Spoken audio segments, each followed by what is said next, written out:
Mabuting gabi mga angkol at mga auntie. At syempre sa ating mga pamangkin na nakatutoy. Good evening. Ayan, dugutin na sabon ninyo na mga ina sa tagkatahuran ini mga oras ha. Hello po sa inyo at ngayon po ay gabi po ng Lunes. Siyempre, basic po yan. No? Kailangan pa bang i-memorize yan? Lagi natin kinukumusta po mga kabisyo ang ating mga angkol at mga auntie, especially sa mga working class po mga kabisyo, kung nakapagpahinga ba, nakapag-unwind ba, or nagawa ba yung mga hindi nagagawa tuwing weekdays? Nakaluto ba ng paboritong ulam? Or, siyempre, yung pinaka-importante, nakapagpahinga ba?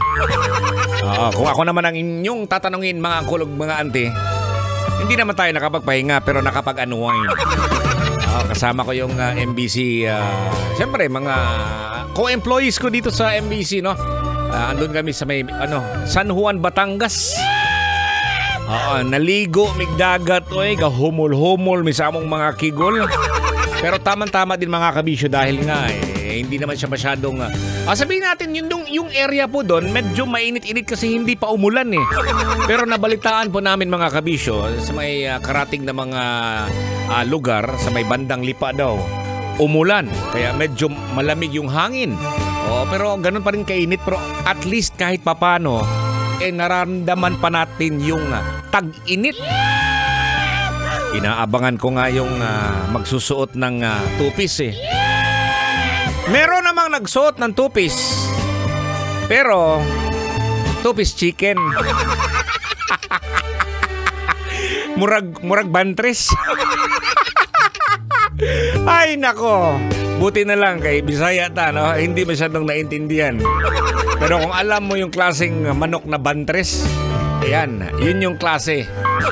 Well anyways mga kabisyo, ayan, at matanong lang kita ngayon ha. Gusto ko lang tanongin, no?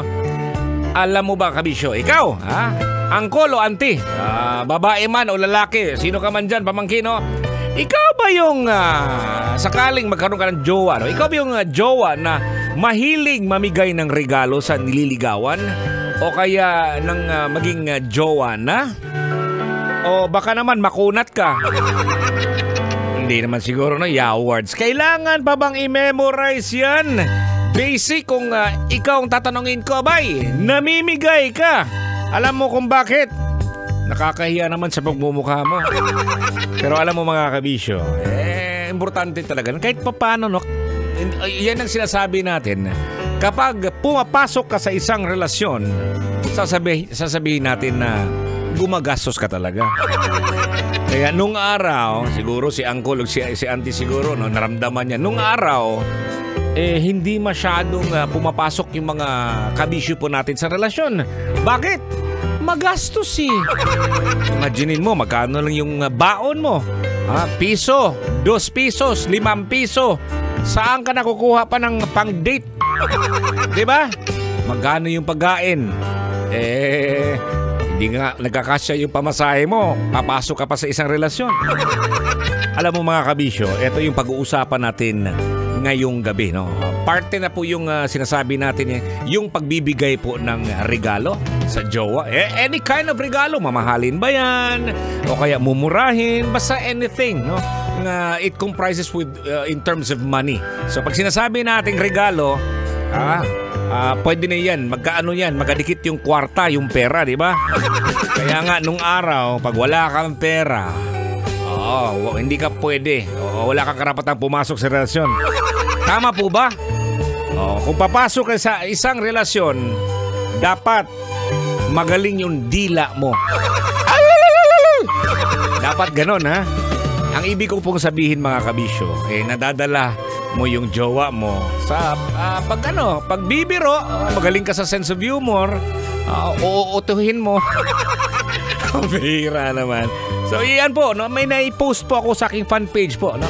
Ang nakalagay doon ay eto na ha. Dapat ba na ibalik pa ang mga binigay sa iyo ng jowa mo kapag break na kayo?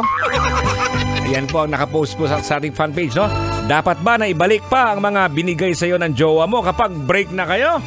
Ayan, mag-comment ka po yun doon sa ating fan page mga kabisyo. Ito po ating programa natin. Totoy na Love. Lunes hanggang Biyernes, 9 p.m. till 12 midnight. Ako pa rin ang imong Uncle Totoy. Totoy ba to? Dito sa 90.7 Love Radio. May gabi, Kabisyo. Kailangan pa bang i-memorize yan? Love Radio. Basic!